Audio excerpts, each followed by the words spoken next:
अल्हम्दुलिल्लाह वस्सलातु वस्सलामु अला रसूलिल्लाह। ग्रुप आपको मसाइल और उनका ग्रुप में लिखित में सवाल आयो तो ब्याज जा पैसा पियल इन पैसे मां थी गाड़ी जो डीजल पेट्रोल पूर कराइणो, मोबाइल जो रिचार्ज अथवा कोई पण सरकारी लोन जो हफ्तो पाछो भरण तंहिंजे बारे में शरीयत जो हिकिड़ो हुकुम है जी ब्याज हराम है।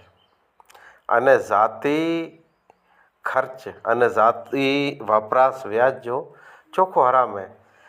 मोबाइल रिचार्ज कयूं था ये पांजो ज़ाती खर्च हो रहियो, बाइक जो डीजल पेट्रोल गाड़ी जो ये ज़ाती खर्च हो रहियो।